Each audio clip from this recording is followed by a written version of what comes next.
দারুণ মজাদার একটা রেসিপি নিয়ে চলে এসেছি, পাওভাজি পরোটা। আসসালামু আলাইকুম everyone, welcome to moms magic. আজ আমি বানাবো পাওভাজি পরোটা। মাশাআল্লাহ, দারুণ মজাদার একটা রেসিপি।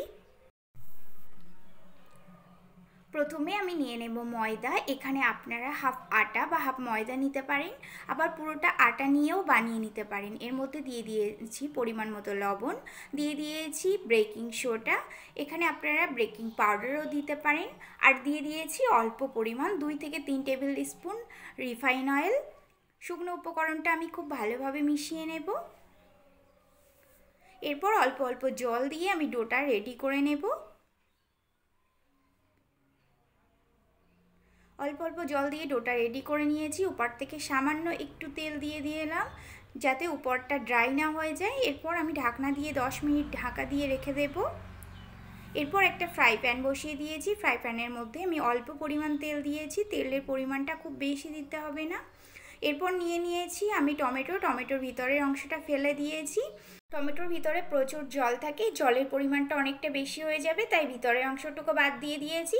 এরপর নিয়েছি একটা বড় সাইজের ক্যাপসিকাম কুচিয়ে, নিয়েছি বড় সাইজের একটা পেঁয়াজ কুচি, নিয়েছি ধনেপাতা কুচি বেশ অনেকটাই পরিমাণ, আর নিয়েছি দুটো মিডিয়াম সাইজের গাজর কুচিয়ে। এরপর ফ্রাই প্যান বসিয়ে দিয়েছি। এর মধ্যে দিয়ে দিয়েছি 1 চামচ জিরাটা একটু লাল হয়ে আসলে এর মধ্যে দিয়ে দিয়েছি 1 চামচ আদা রসুন বাটা।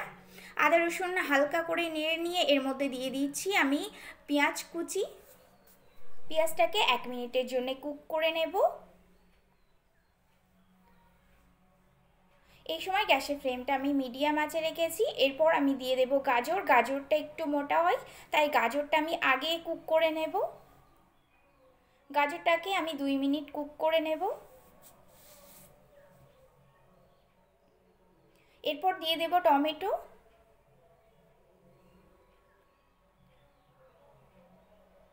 টমেটোকেও আমি 1 মিনিটের জন্য কুক করে নেব।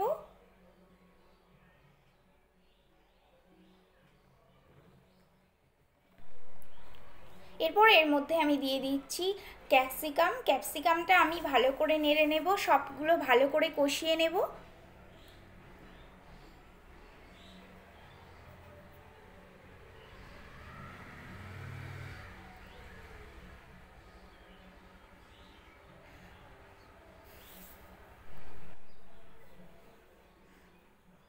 সবগুলোকে আমি খুব ভালো করে কষিয়ে নিচ্ছি।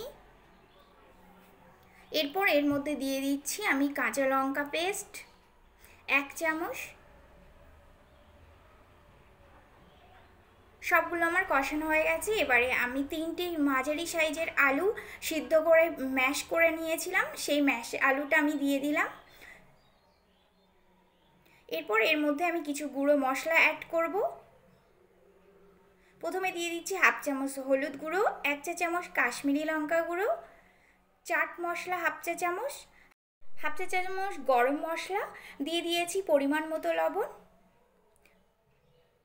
এবারে সবগুলো উপকরণ আমি খুব ভালোভাবে মিশিয়ে নেব। গ্যাসের ফ্লেমটা লোতে রেখে আমি 4 থেকে 5 মিনিট ধরে খুব ভালোভাবে মিশিয়ে নেব। আলুর পুরটা রেডি করে নেব। এখানে যদি অল্প সামান্য পরিমাণ জল দিতে হয় তাহলে জল দিয়ে দেবেন। আমার এখানে জলের প্রয়োজন হয়নি, তাই আমি জলটা আমার দিতে হয়নি। এভাবে কড়াইয়ের থেকে ছেড়ে ছেড়ে আসলে তখনই পুরটা পুরোপুরি রেডি হয়ে যাবে। এর মধ্যে আমি দিয়ে দিচ্ছি ধনেপাতা কুচি বেশ অনেকটা পরিমাণে। এবারে ধনেপাতা গ্যাসের ফ্লেমটা অফ করে আমি ধনেপাতা কুচিটা ভালো করে পুরের সঙ্গে মিশিয়ে নেব।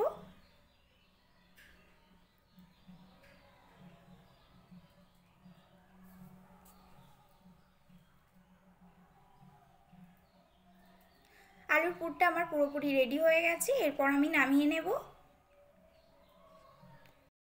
পুরটা যাতে একটু ঠান্ডা হয়ে যায় সেজন্য ভালো করে খেলিয়ে দিলাম। আর এদিকে আমার ডোটা রেডি হয়ে গেছে।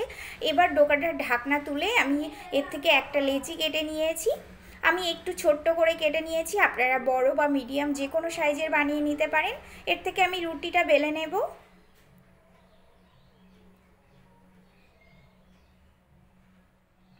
রুটিটা খুব মোটা বা পাতলা করব না, মিডিয়াম করে নেব, একটু পাতলা করে নেব।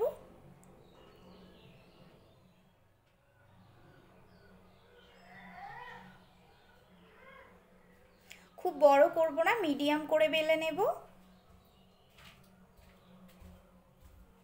রুটিটা আমি এরকম পাতলা করে বেলে নিয়েছি। এবার আমি রুটিটাকে ছেঁকে নেব।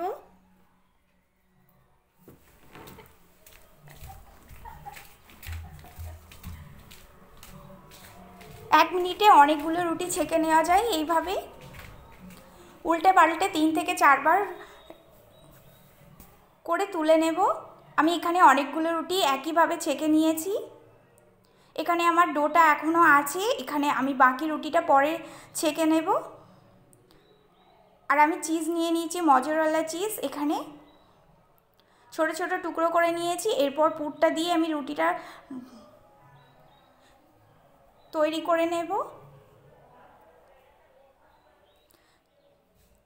হাফ পজিশন আমি পুর দিয়ে নিয়েছি, এবার উপর থেকে আমি চিজ দিয়ে নেব। আপনারা মজেরেলা চিজ ছাড়া আরও অনেক রকমেরই চিজ হয়, সেগুলোও নিয়ে নিতে পারেন।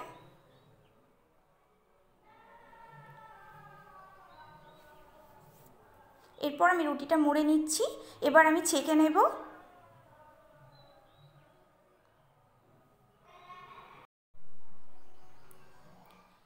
প্যানের মধ্যে আমি এক টুকরো বাটার দিয়ে নিয়েছি। এরপর আমি দিয়ে দিলাম। উল্টে পাল্টে হালকা ব্রাউন করে ভেজে নেব।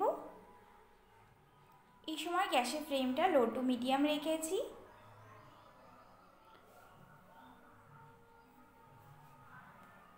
দুটো চামচের সাহায্যে আমি উল্টে নিয়েছি।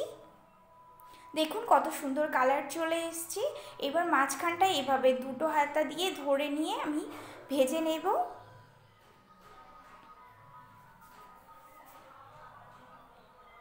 গরম গরম পাওভাজি পরোটা কিন্তু আমার রেডি হয়ে গেছে। দেখুন চিজটাও কত সুন্দরভাবে বেরিয়ে আসছে। এভাবে আমি প্লেটে নামিয়ে নেব। সেমভাবে আমি আবারও এক টুকরো